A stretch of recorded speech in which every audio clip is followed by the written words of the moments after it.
The sun was a blistering tyrant above the Dust's End Bazaar, beating down mercilessly on the threadbare tents and bleached fabrics that fluttered in the occasional gust of hot wind. Sand crept into everything: boots, equipment, lungs, a constant, grinding reminder that this fringe world cared nothing for human comfort. Hank wiped sweat from his brow with a rag that was already soaked through, grimacing as he surveyed the market's crooked alleys of stalls and makeshift shops. "Fusion dampeners," he muttered to himself, scanning hastily scrawled signs and displays of salvaged tech. "Just need 2 decent ones, then I can get off this hellhole." His skimmer lay dead 3 kilometers beyond the settlement's edge, its drive core overheated and fried after pushing too hard through the western dunes. Without replacement dampeners, he was stranded, easy prey for the dust storms, or, worse, the kind of vultures who preyed on the stranded. Hank's hand unconsciously checked the blaster holstered at his hip, hidden beneath his long dust coat. Out here on the frontier, where colonial authority was just a distant rumor, the market was the only law. You paid what you could, took what you needed, and hoped you didn't end up as someone else's salvage. A flash of polished metal caught his eye, a stall with better quality merchandise than most, manned by a wiry man with a cybernetic eye that whirred softly as it recalibrated. Hank recognized the type immediately. A trader, someone who moved between worlds with goods that were usually stolen, experimental, or both. Looking for something specific? The trader's voice was smoother than his surroundings warranted, cultured in a way that suggested he hadn't always worked the fringe. "Fusion dampeners, 2, compatible with a Komarov 350 skimmer." The trader, Merrick, according to the weathered nameplate on his stall, raised an eyebrow. "Komarov? Old tech, reliable, though." His cybernetic eye flashed blue as he scanned through mental inventory. "Might have something. Not cheap." "Nothing out here is," Hank replied dryly. Merrick reached beneath his counter and produced 2 cylindrical components, their casings scuffed but intact. "These came off a patrol vessel. Military grade. They'll make your Komarov purr like it's fresh off the assembly line." Hank picked one up, turning it over with practiced hands. The weight was right, the connection ports clean, too clean, actually, and the registration marks. "These are resealed counterfeits," he said flatly. "Good ones, I'll grant you, but they'll burn out within 50 kilometers. Merrick's smile didn't waver. "Such accusations. Perhaps you'd prefer to try your luck with the scavengers by the southern ridge. I hear they have quite the collection of parts, most still attached to their original owners." The threat was veiled but clear. Hank maintained eye contact, feeling the bazaar's attention subtly shift toward their exchange. Haggling was a spectator sport in places like this, and he'd just challenged a respected merchant publicly. "I'll give you 300 credits for the pair," Hank countered. "That's fair for what they are." 800, and I'm cutting my own throat." Merrick's cybernetic eye glinted. 350, and I don't mention to anyone that you're pushing refurbished syndicate knockoffs as military surplus. A low murmur rippled through the growing crowd of onlookers. Merrick's jaw tightened. It was in that moment of tension that Hank first noticed her. She stood at the edge of the gathered spectators, towering over most by a head or more. Unlike the dusty, weather-beaten denizens of the bazaar, her presence was almost shocking, not for beauty, but for raw, untamed power. Her skin was a deep bronze mapped with intricate patterns that might have been tattoos or natural markings. A mane of thick, russet hair was pulled back from a face that seemed to hover between human and something else, something with sharper teeth and more predatory eyes. A Beastwoman. Hank had heard stories, seen blurry footage, but never encountered one in person. They were rare, products of genetic experimentation from the expansion wars, combining human adaptability with animal strength and instinct. Most had died in the conflicts they were bred for. Those who survived kept to remote enclaves, avoiding the civilizations that had created and then discarded them. Yet here one was, watching him with unblinking amber eyes, muscled arms crossed over a chest partially covered by what looked like repurposed body armor. Something about her stare made his skin prickle. Merrick followed Hank's gaze and tensed visibly. 400, he said quickly, pushing the dampeners toward Hank. Take them and go. The sudden capitulation was unexpected, but Hank recognized the anxious tilt in Merrick's voice. The trader wanted this transaction over, wanted the crowd to disperse because of the Beastwoman. 400 it is, Hank agreed, fishing out his credit chip. As the transaction completed with a muted electronic chime, Hank packed the dampeners into his satchel. He'd need to test them thoroughly before installation, but even refurbished, they might get him to the next outpost. He was about to turn away when he felt it, a shift in the air, a collective intake of breath from the crowd. The Beastwoman was moving, pushing through the gathered observers with deliberate steps. Toward him, Hank froze. Her eyes never left his face as she advanced, her movements fluid yet somehow mechanical. As though following a programmed directive, the market-goers gave way before her, expressions ranging from fear to morbid fascination. "Is there a problem?" Hank asked, keeping his voice steady, his hand drifting toward his concealed blaster. The Beastwoman stopped just short of arm's reach. She was even more imposing up close, easily 2 meters tall, with muscle density that suggested enhanced strength. But it was her eyes that held him, amber irises with vertical pupils that dilated as she studied him. No one moved. Not Merrick, not the crowd, not Hank. Then, without warning or explanation, she lunged. Her movement was so fast that Hank had no time to draw his weapon. His survival instinct screamed as she seized his shoulders in powerful hands, yanked him forward, and before the entire shocked bazaar, sank her teeth into the juncture where his neck met his shoulder. Pain blazed through him, sharp and immediate. Hank struggled, but her grip was like iron bands. He felt the distinct pressure of fangs breaking skin, the warm trickle of blood down his collarbone. Then, as suddenly as she'd attacked, she released him and stepped back. Her lips were smeared with his blood, her eyes now glittering with something that might have been satisfaction. The bazaar had fallen into complete, stunned silence. Hank pressed his hand to the wound, feeling the wet heat of blood between his fingers. "What the hell?" he gasped. No one answered. Instead, the crowd began to disperse with unusual haste, stall holders turning away, customers retreating. Even Merrick was hurriedly packing up his most valuable merchandise, his earlier smugness replaced by barely concealed panic.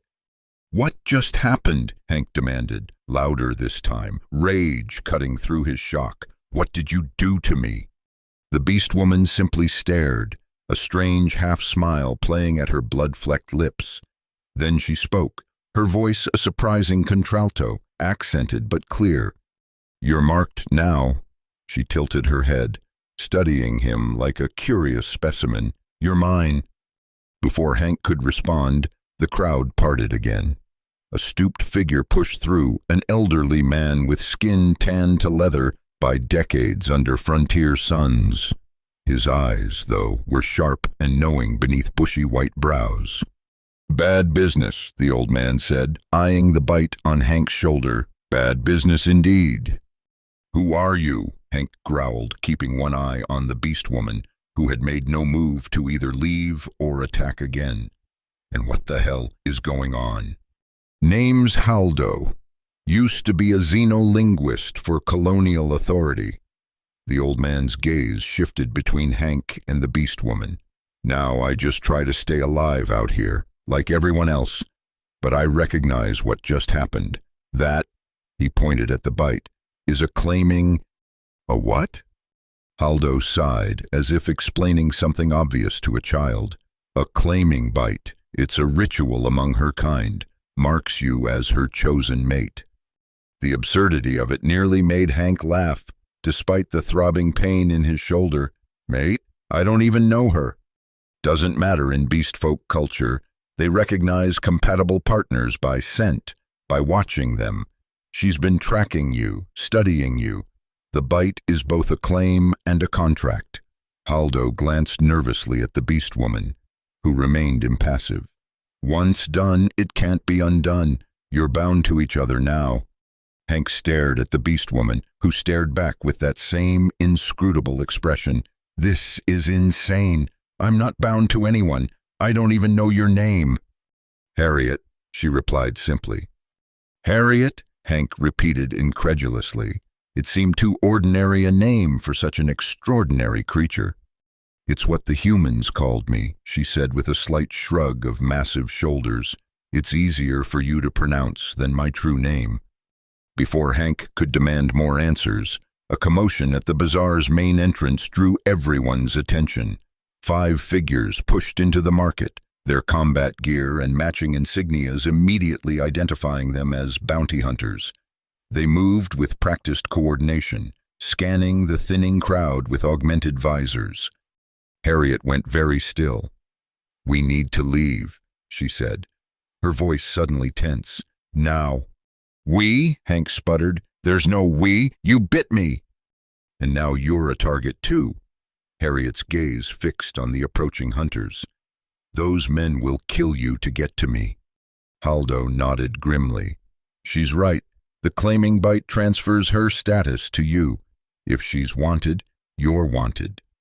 That's the most ridiculous. Time to choose, salvage man. Harriet cut him off. Stay and die, or run and live. Decide.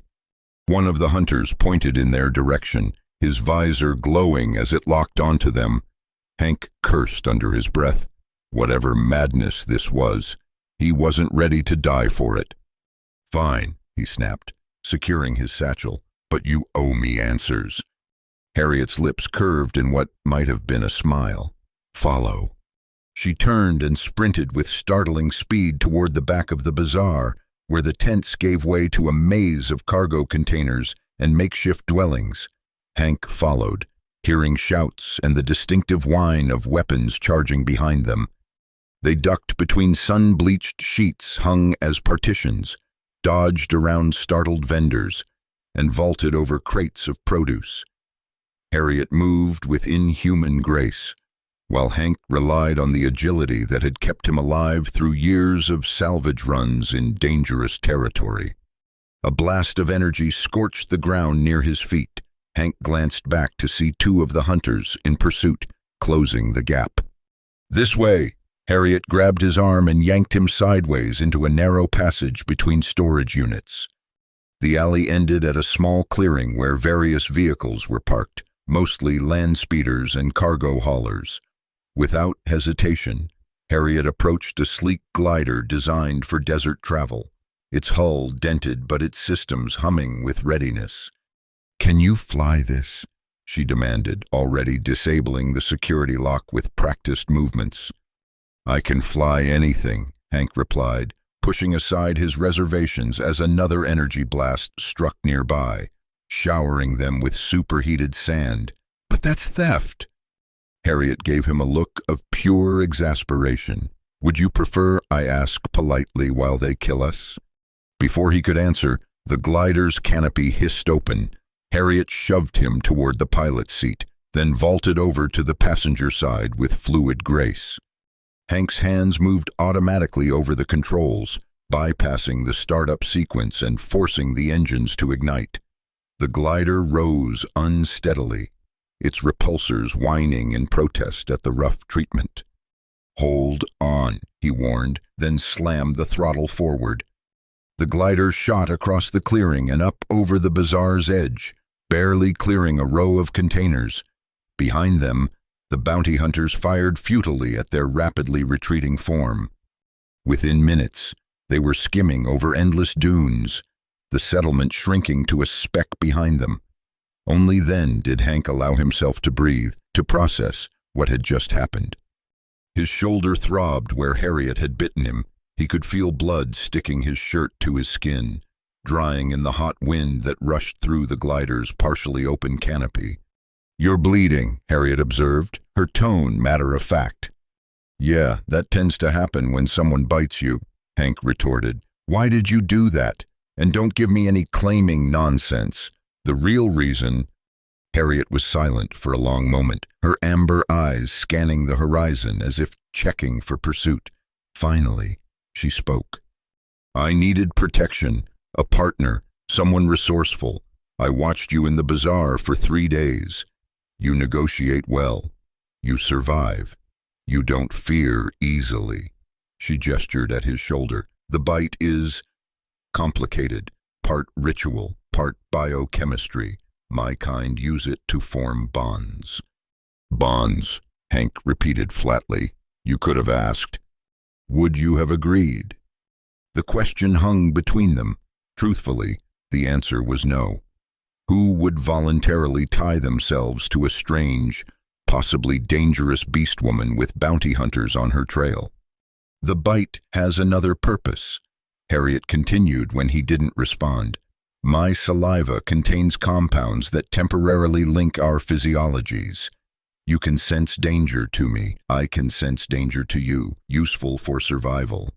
Hank adjusted their course, steering around a massive dune. "Those hunters, who are they? What do they want with you?" "Syndicate recovery team. I'm property that escaped." The word property carried enough bitter weight that Hank didn't immediately press further. Instead, he focused on putting distance between them and any potential pursuit. The glider performed better than its battered exterior suggested, slicing through the scorching air with respectable speed. They flew in tense silence for nearly an hour, the endless desert rolling beneath them like a tawny ocean. Hank's mind raced with questions, plans, contingencies. His salvage runner instincts cataloged their assets: a stolen glider with maybe half a tank of fuel, 2 questionable fusion dampeners, his blaster, whatever Harriet might be carrying, and the dubious advantage of a biochemical bond he neither understood nor wanted. Not great odds, but he'd survived worse. "We need to find shelter before nightfall," he finally said. "Desert drops below freezing after dark. The glider's environmental systems won't hold against it." Harriet nodded. "There's an abandoned transport hub about 80 kilometers northeast, used during the expansion wars. Now forgotten. Solid walls, defensible." Hank raised an eyebrow. "You're familiar with this region?" "I've been running for 3 months. I study every territory I pass through." Her tone suggested this was obvious. He adjusted their course again, following her directions. As they flew, the quality of the light began to change, the merciless sun dipping toward the horizon, casting long shadows across the dunes. "How's the bite?" Harriet asked suddenly. Hank touched his shoulder gingerly. The pain had dulled to a persistent ache, but the area felt unnaturally warm. "Still attached to my body, if that's what you're asking. The bonding compounds cause fever initially. It will pass." She leaned closer, her nostrils flaring slightly as she scented him. "No infection. That's good." "Fantastic," Hank muttered. "Just a mystical beastwoman fever, nothing to worry about." To his surprise, Harriet's lips quirked in what might have been amusement. "You use humor as a shield. Interesting adaptation. And you bite strangers in marketplaces. We've all got our quirks." This time she definitely smiled, revealing teeth that were indeed sharper than human standard. "I don't make a habit of it. You're the first." For some reason, that admission made Hank feel oddly better, though he wasn't about to examine why.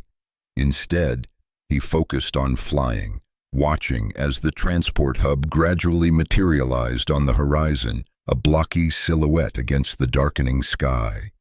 As they drew closer, the abandoned facility took shape, a cluster of reinforced buildings surrounded by the rusting hulks of long-dead vehicles. The main structure was partially buried by an encroaching dune, but its upper levels were intact, windows dark and empty like vacant eyes. Hank circled once, scanning for any signs of occupation or danger, then brought the glider down in what had once been a landing bay. The repulsors kicked up clouds of sand as they settled, then whined into silence as he cut power. "Stay alert," Harriet warned, unstrapping herself from the seat.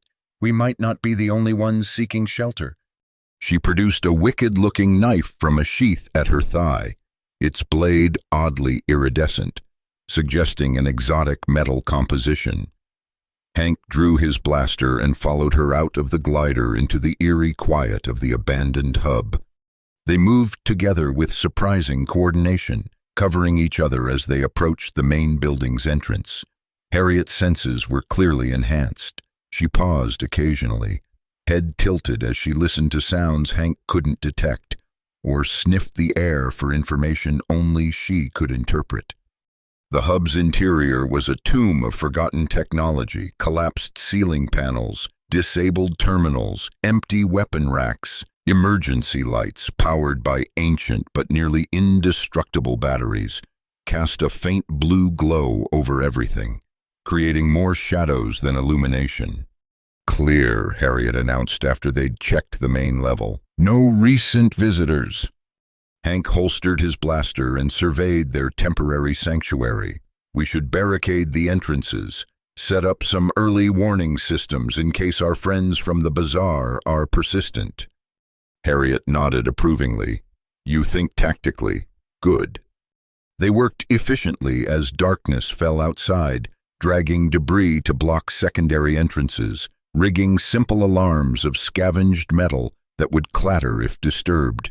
By the time they'd finished, the desert night had fully descended, bringing with it a bone-deep chill that seeped through the hub's walls. Hank retrieved emergency supplies from the glider, a small heater, ration packs, a medical kit. In a sheltered corner of what had once been an operations center, he set up a rudimentary camp. "Let me see the bite," he said, opening the med kit. Harriet hesitated, then removed her makeshift armor, revealing a sleeveless undergarment that left her powerfully built arms bare. For the first time, Hank could clearly see the intricate patterns that marked her bronze skin, definitely not tattoos, but some kind of genetic modification that created swirling, symmetrical designs across her flesh. "Your turn," she said, nodding at his injured shoulder. Hank gingerly removed his dust coat and blood-stained shirt. The bite was an angry red crescent, punctures clear where her fangs had penetrated deepest. As he'd suspected, the surrounding skin was hot to the touch, but there was no sign of infection, no pus, no red streaking. Harriet leaned in, examining her handiwork with clinical detachment. "Healing correctly," she pronounced. "The fever will peak soon, then break by morning." "Comforting," Hank replied dryly, cleaning the wound with antiseptic from the med kit. The sting made him hiss between his teeth. As he worked, he studied Harriet more carefully. Despite her intimidating appearance, there was something almost vulnerable in her posture now that they were alone, a wariness behind her amber eyes that spoke of hard-earned caution. "So," he said, applying a sterile dressing to the bite, "are you going to tell me why the Syndicate wants you badly enough to send hunters after you? What makes you valuable property?" Harriet's expression hardened. "You wouldn't believe me. Try me. I've seen a lot of strange things out here on the fringe." She stared at him for a long moment, then abruptly stood and walked to one of the abandoned terminals. To Hank's surprise, she pressed her palm against its darkened screen, and the ancient system flickered to life, responding to some interface he couldn't see. "Some technology recognizes me," she explained without turning. "I was designed that way." "Designed?" Hank repeated, pulling on a clean shirt from his pack. Harriet's fingers danced over the terminal's surface, navigating through systems that should have been dead for decades.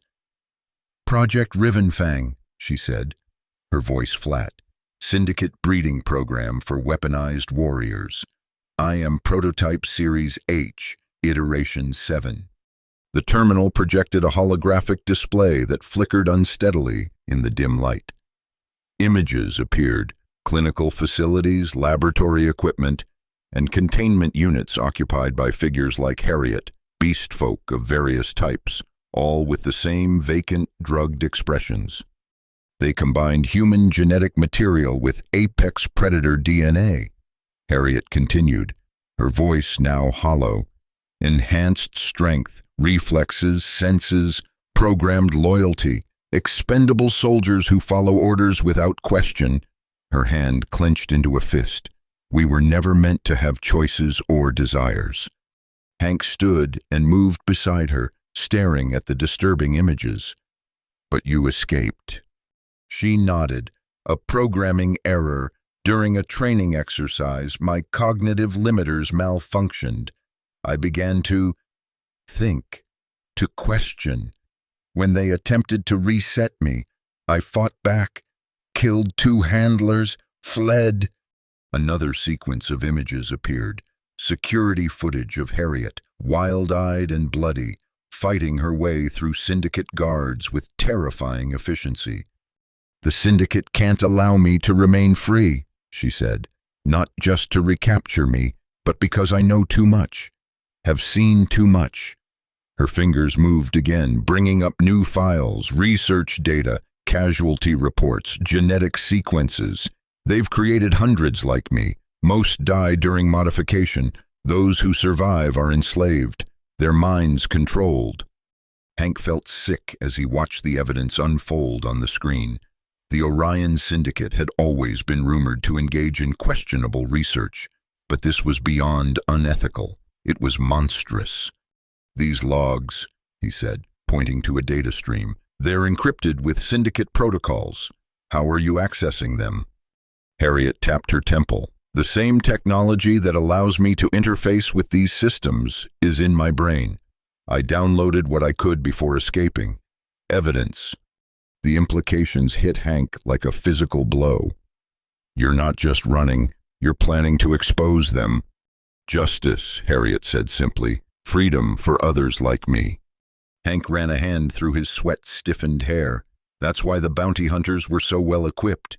The syndicate must have put a small fortune on your head. And now yours, by association. Harriet finally turned from the terminal to face him directly. The claiming bite links us in their eyes. You're either my accomplice or my property now. Wonderful, Hank muttered. Then a thought struck him. Wait, is that why you bit me? To force me into helping you? Harriet's expression was unreadable. The claiming serves many purposes. Before Hank could press further, a wave of dizziness swept over him. He staggered, catching himself against a nearby console. His skin felt like it was on fire, the bite throbbing in time with his racing pulse. The fever peaks, Harriet observed, moving to support him with a strong arm around his waist. You need rest. He wanted to argue, to demand more answers, but his body betrayed him. The room spun, Harriet's concerned face blurring before his eyes. The last thing he remembered was being lowered carefully onto his bedroll. A cool hand pressed against his burning forehead, and a voice murmuring words in a language he didn't recognize but somehow understood. Sleep, my chosen, the bond forges strongest in darkness. Dreams came, vivid and disorienting. Hank saw through eyes that weren't his own, running through steel corridors. Feeling the exhilaration of freedom mingled with terror, he felt the weight of chains that had never bound his own limbs, tasted blood that wasn't his, experienced rage and desperation that echoed from another mind into his.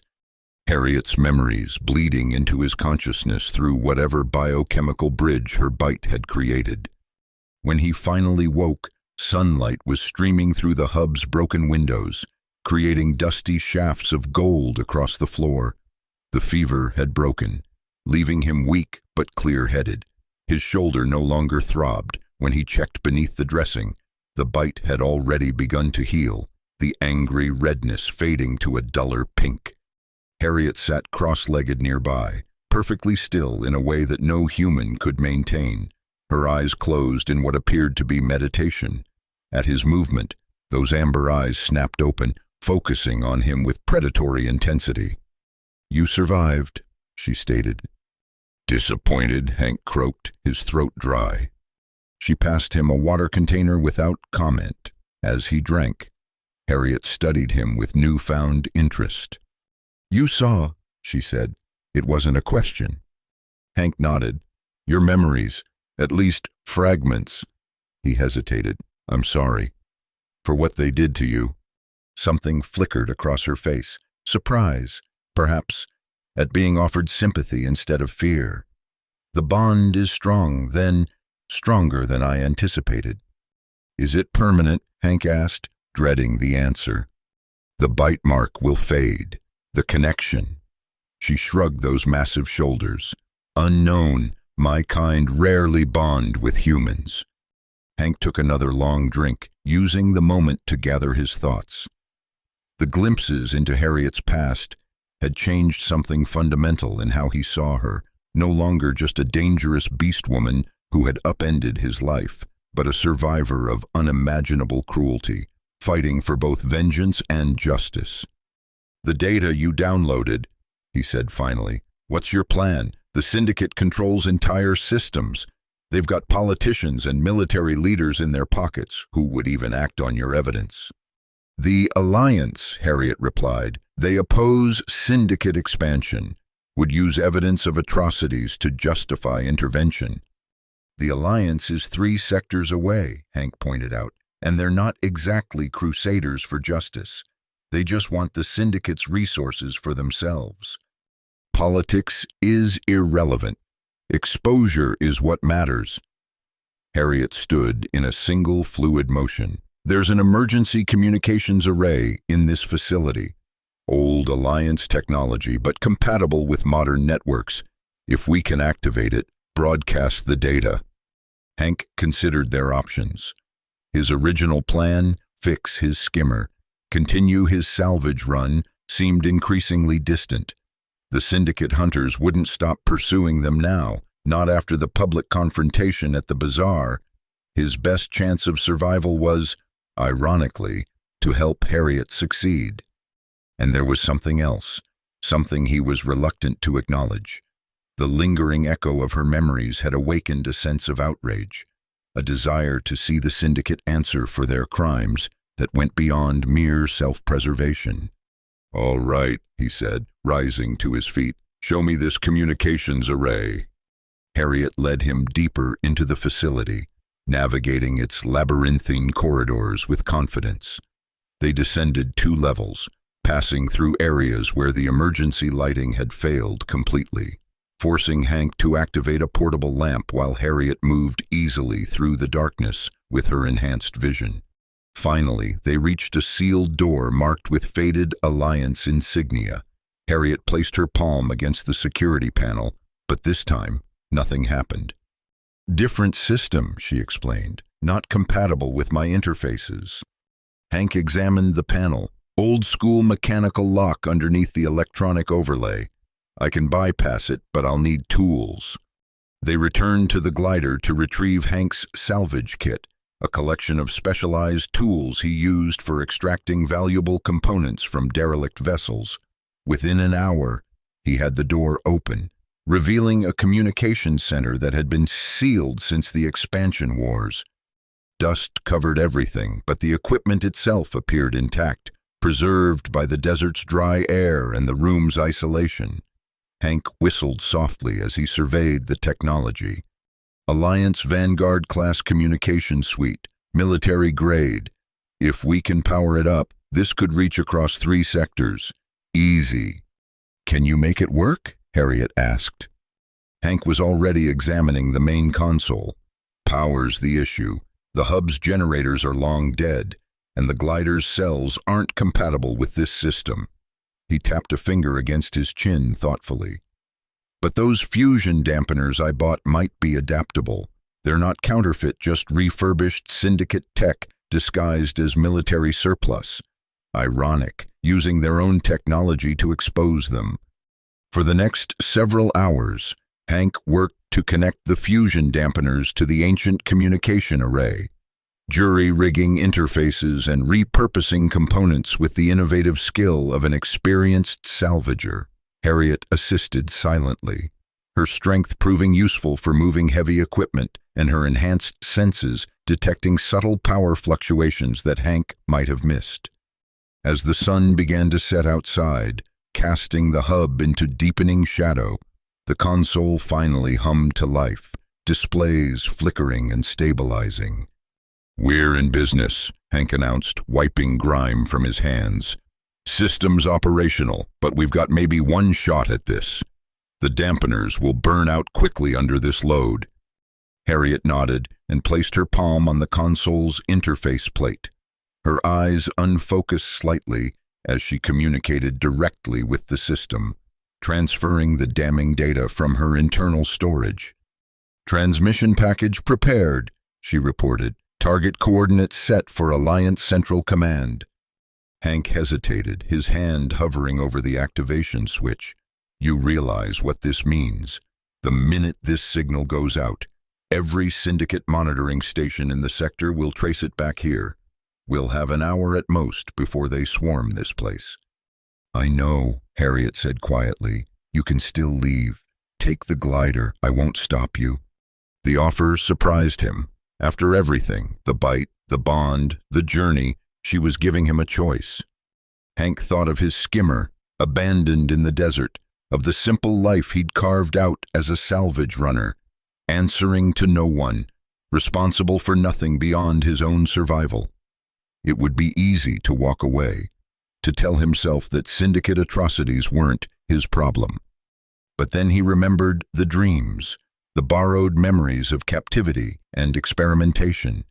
He looked at Harriet, really looked at her, and saw not just a dangerous Beastwoman or a temporary ally, but a person fighting for something that mattered. "We came this far together," he said finally. "Might as well see it through." Something flickered in Harriet's amber eyes. Gratitude, perhaps, or respect. She nodded once, then refocused on the console. "Initiating transmission," she announced. Hank activated the switch. The communications array surged with power, the fusion dampeners glowing ominously as they channeled energy far beyond their intended capacity.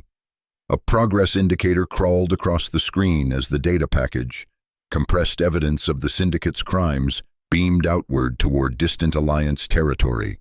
For several tense minutes, they watched in silence as the transmission continued. Warning lights began to flash on the console as the dampeners approached critical failure. 92% complete, Harriet reported, her voice tight. "Maintain power flow." Hank adjusted settings frantically, trying to keep the overloading system stable for just a few moments longer. Sweat beaded on his forehead as components began to spark and smoke. 98%. 99. Transmission complete. Harriet withdrew her hand from the interface just as the console erupted in a shower of sparks and died, the fusion dampeners finally giving out with a sound like cracking glass. "Did it go through?" Hank asked, extinguishing a small fire with his sleeve. Harriet nodded, a fierce smile spreading across her face. "Full data package received and acknowledged by Alliance Systems. It's done." A moment of stunned silence fell between them as the reality sank in. They'd actually succeeded. The evidence was out, beyond the Syndicate's ability to suppress. Then the hub's remaining systems wailed in sudden alarm. Proximity sensors, still functioning after all these years, detected approaching aircraft. "That was fast," Hank muttered, grabbing his pack and blaster. "We need to move. Now."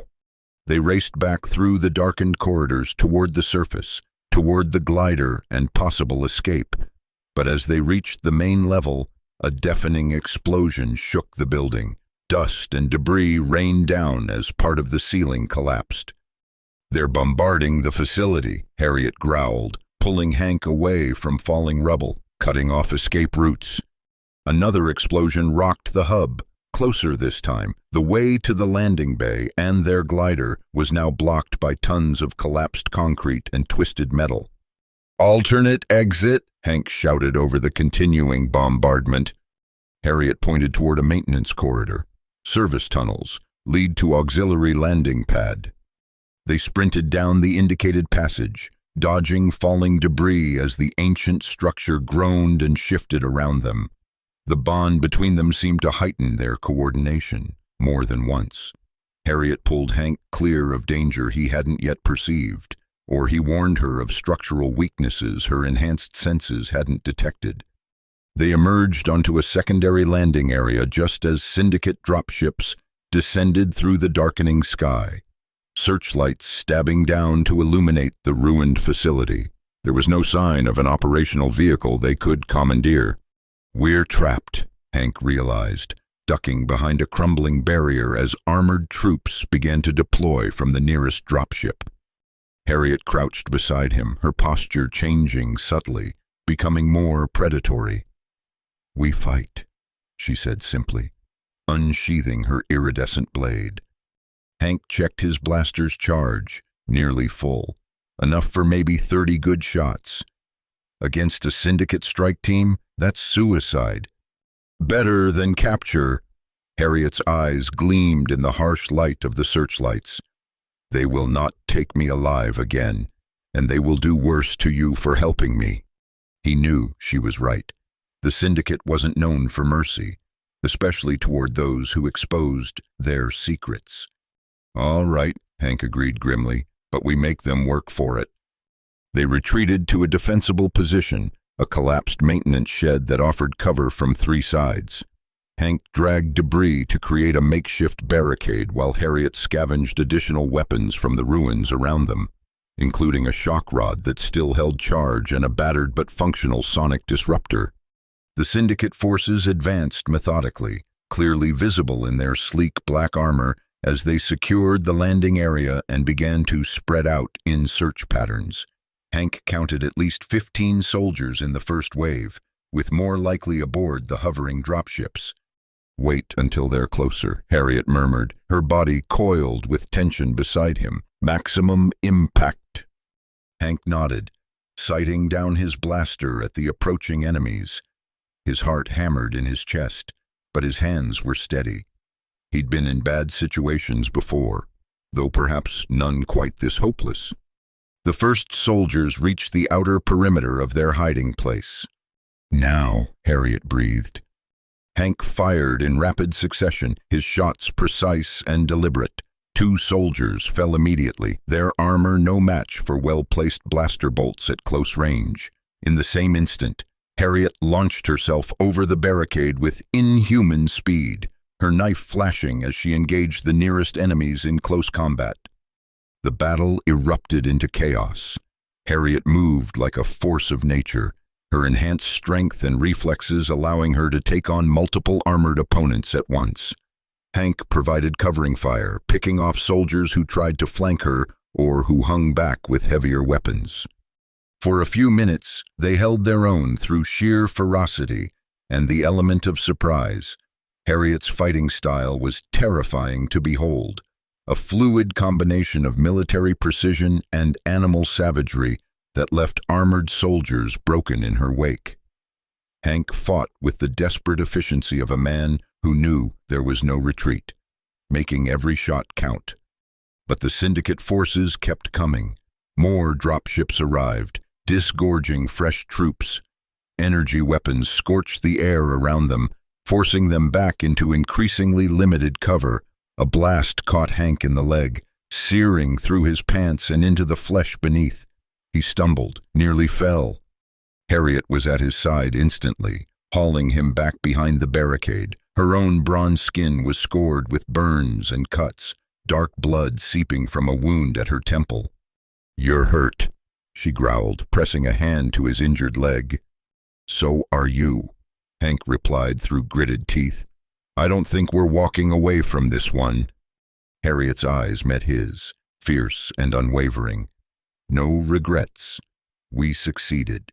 The data is transmitted. Others will continue what we started." Despite everything, the pain, the near certainty of death, Hank found himself smiling. "You know, for a Beastwoman who bit me without permission, you're not so bad." A startling sound escaped her, a laugh, rough but genuine. "And for a human who smells of engine oil and stubbornness, You fight well."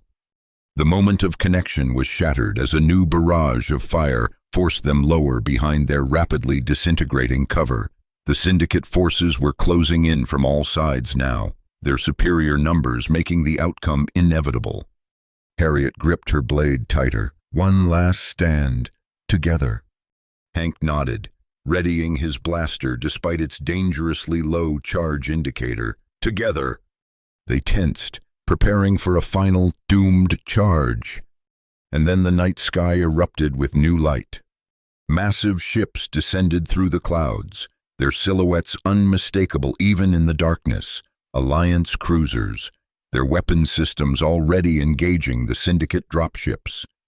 Impossible, Hank breathed. They couldn't have received the transmission and responded this quickly. Harriet stared upward in equal disbelief. The nearest Alliance outpost is days away at standard speeds. Yet the evidence was undeniable. Alliance fighters screamed overhead, forcing the syndicate dropships into retreat. Armored troops in Alliance colors deployed with precision, surrounding the remaining syndicate forces with overwhelming firepower. Within minutes, the battle had transformed completely. The syndicate soldiers, now outgunned and outmaneuvered, were surrendering or attempting to flee. Alliance ground troops secured the area with methodical efficiency. Hank and Harriet remained in their shelter, too exhausted and wary to move, watching as their seemingly inevitable deaths transformed into unexpected rescue. A squad of Alliance soldiers approached their position, weapons ready but not aimed directly at them. "Identify yourselves," the squad leader called out. Hank and Harriet exchanged glances. After a moment's hesitation, Harriet stood, her hands visible, but her posture proud. "I am Harriet, formerly prototype H7 of Project Rivenfang. This is Hank, salvage runner, and—" She paused, then finished. "My bonded partner. We sent the transmission." The squad leader lowered his weapon slightly, his expression changing to one of recognition behind his helmet visor. "We've been looking for you," he said. "Both of you." "How did you find us?" Hank asked, struggling to his feet despite his injured leg. "How did you respond so quickly to the transmission?" "We didn't," the squad leader replied. "Alliance Command received a partial data packet from you months ago. Corrupted, incomplete, but enough to launch an investigation. We've been tracking syndicate movements ever since, looking for their response to a leak. When they suddenly mobilized a strike force to this location, we moved in." Harriet's brow furrowed. "I tried to transmit data when I first escaped. The attempt failed." "Not entirely, it seems," the squad leader said. "Your complete transmission today will provide the evidence needed for formal charges. But we were already building a case." Medical personnel approached, attending to their injuries with advanced field equipment. As a medic applied regenerative gel to Hank's leg wound, he found himself watching Harriet's face, the mix of emotions playing across features that had once seemed so inscrutable to him: relief, disbelief, and something like hope.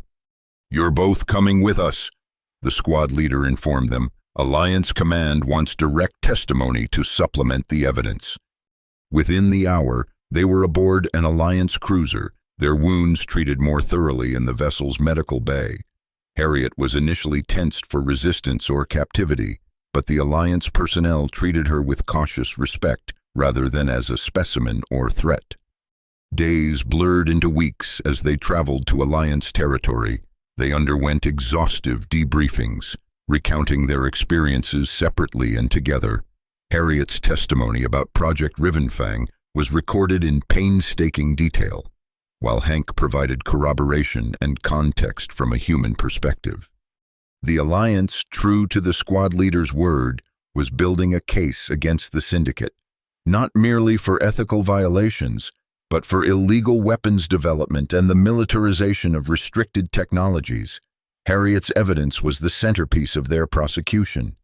During this time, Hank and Harriet were housed separately, but allowed to interact freely.